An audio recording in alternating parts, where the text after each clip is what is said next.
मैं प्रोफेसर सविन सिंह अपनी geography lecture series में आप सभी लोगों का स्वागत करता हूं।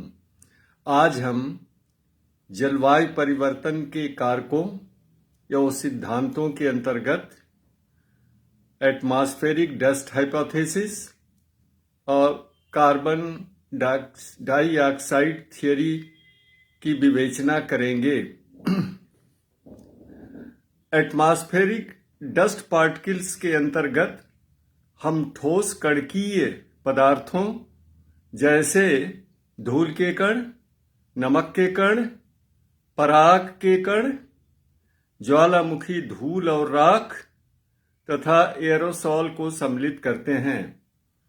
Under the category of atmospheric dust we include the solid particulate matter like dust particles, salt particles, pollen, volcanic ashes and soot and aerosols। हम जानते हैं कि वायुमंडल में ठोस कणकीय पदार्थ निलंबित रहते हैं, लटके रहते हैं। These solid particulate matters, which we call SPM, are kept in suspension in the lower atmosphere और सूर्य से आने वाली लघु तरंग विद्युत चुंबकीय विकिरण तरंगों के कुछ भाग का ये ठोस कणकीय पदार्थ प्रकीर्णन, अवशोषण और परावर्तन कर देते हैं। These solid particulate matters in the atmosphere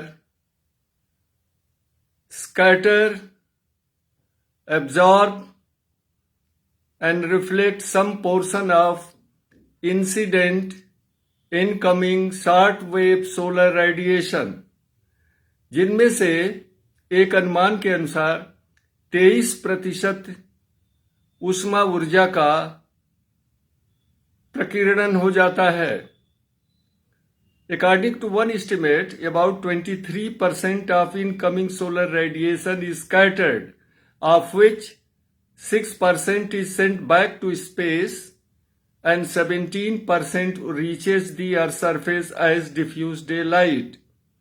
तो इस प्रवेशी सौरिक विकिरण ऊर्जा का 6% भाग तो प्रकीर्णन द्वारा शून्य में वापस लौटा दिया जाता है और 17% भाग विसरित दिवा प्रकाश के रूप में, डिफ्यूज डे लाइट के रूप में धरातल पर पहुंचता है।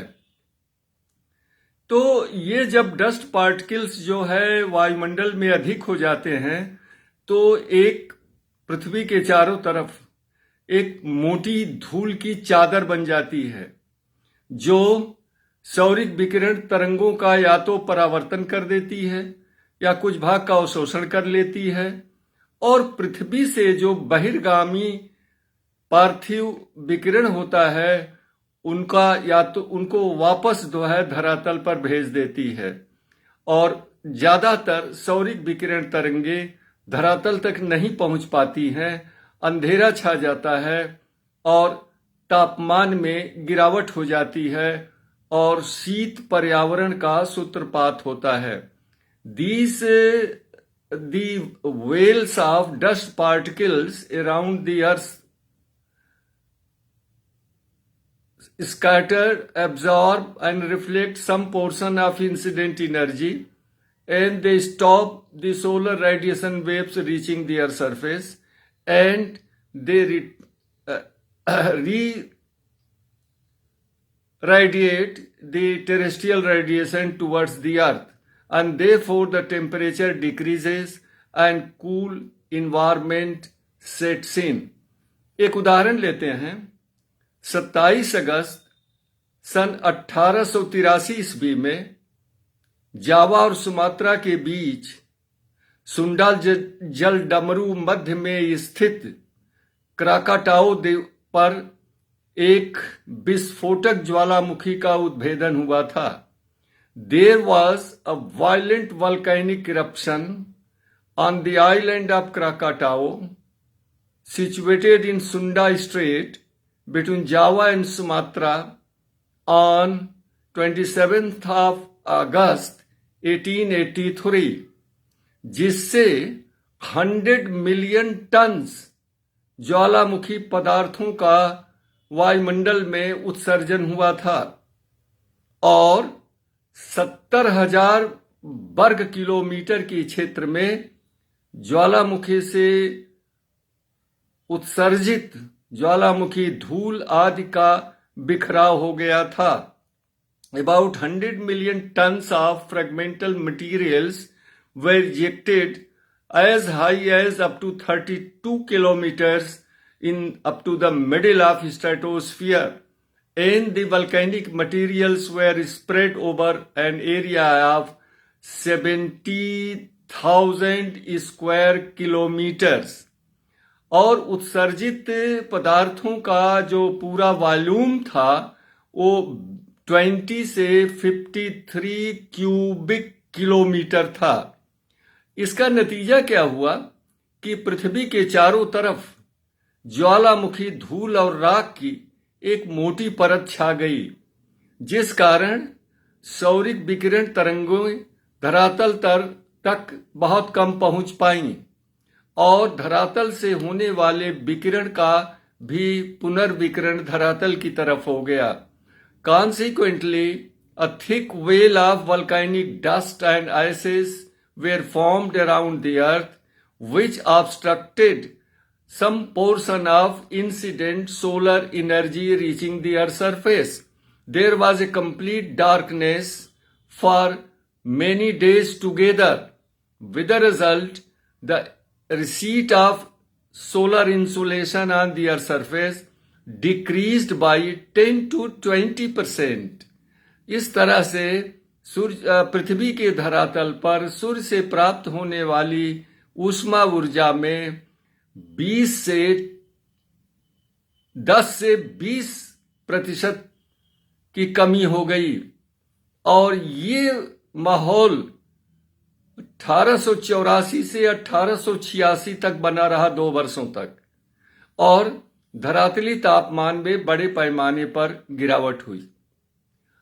आशय यह है कि जब विश्व स्तर पर बृहद ज्वालामुखी क्रियाएं होती हैं तो वायुमंडल में काफी धूल के कण, ज्वालामुखी धूल, ज्वालामुखी राख, ज्वालामुखी डस्ट पार्टिकल्स, कणकीय पदार्थ वायुमंडल में बिखर जाते हैं, जिस कारण धरातल पर सूर्यातप की मात्रा कम हो जाती है और एक शीत पर्यावरण का सूत्रपात होता है.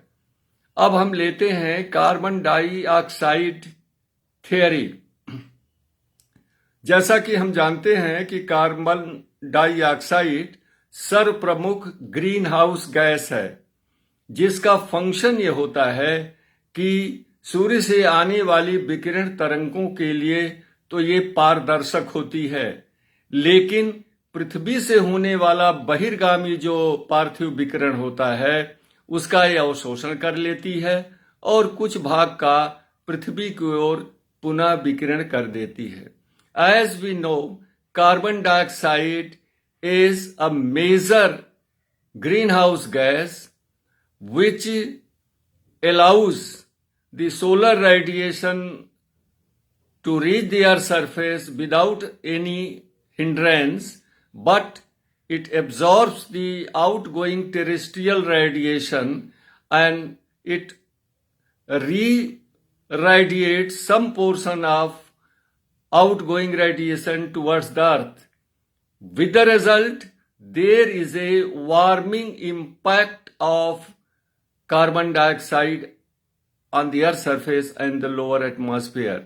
इस तरह वायुमंडल में कार्बन डाइऑक्साइड गैस के सांद्रण के कारण धरातल पर गर्माहट उत्पन्न होती है, जो भूमंडलीय ऊष्मन में काफी मदद करता है. Thus, the high concentration of carbon dioxide increases the impact of global warming. 1750 ईस्वी से औद्योगिक क्रांति होती है उस समय वायुमंडल में कार्बन डाइऑक्साइड गैस का सांद्रण 280 से 290 ppm था। ppm मीन्स पार्ट पर million. The concentration of carbon dioxide was 280 to 290 ppm at the time of Industrial Revolution in 1750। लेकिन मानवीय स्रोतों के द्वारा यह जो खनिज जो ईंधन है, जैसे कोयला, मिट्टी का तेल, मिनरल ऑयल, खनिज तेल और प्राकृतिक गैस के जलाने के कारण निरंतर कार्बन डाइऑक्साइड के उत्सर्जन में वृद्धि होती गई, जो 1998 में बढ़ करके 350 to 360 ppm हो गई।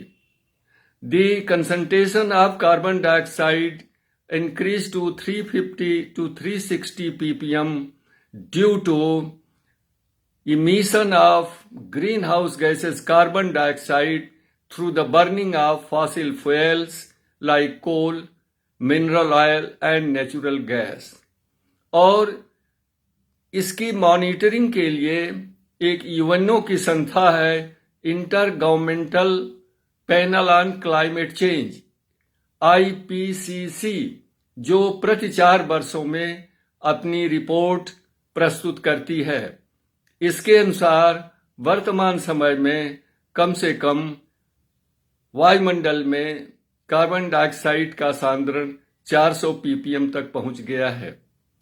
कार्बन डाइऑक्साइड के सांद्रण के द्वारा वायुमंडलीय तापमान में वृद्धि को लेकर के कई मॉडल प्रस्तुत किए गए हैं, जैसे स्नाइडर का मॉडल, जनरल सर्कुलेशन मॉडल, सामान्य परिसंचरण model, atmospheric oceanic circulation model इत्यादि, जिसमें सभी मॉडलों ने ये जताया है, ये इंगित किया है, बताया है कि अगर वायुमंडल में कार्बन डाइऑक्साइड के वर्तमान सांद्रण की वृद्धि की दर को अगर कम न किया गया, रोका न गया, तो आने वाले दिनों में बड़े स्तर पर ग्लोबल वार्मिंग होगी और जलवायु में भारी परिवर्तन हो जाएगा, जिस कारण ये जो हिमटोपियां हैं, हिम की परतें हैं, ग्लेशियर हैं, जैसे Arctic ice sheet, Arctic ice caps, the glacier and ice sheets of Greenland and Antarctica, permafrost Siberia के पहाड़ी क्षेत्रों, खास के जैसे हिमालय आल्प्स के ग्लेशियर का पिघलाव हो जाएगा, जिससे समुद्र तल में वृद्धि होगी और जो छोटे छोटे द्वीप हैं और तटीय क्षेत्र हैं वो सबमर्ज हो जाएंगे, समुद्र में समा जाएंगे और इस तरह से मानव समाज को काफी क्षति होगी। इस संदर्भ में हमारे यूएनओ यानी यूनाइटेड नेशन के द्वारा क्लाइमेट चेंज को लेकर के कॉन्फ्रेंसेस होती रहती हैं, समझौते होते रहते हैं, लेकिन अभी तक कोई इस पर सहमति नहीं बन पाई है और ये कार्बन डाइऑक्साइड का बढ़ता हुआ सांद्रण जलवायु परिवर्तन का बहुत बड़ा संकेतक है। नमस्कार।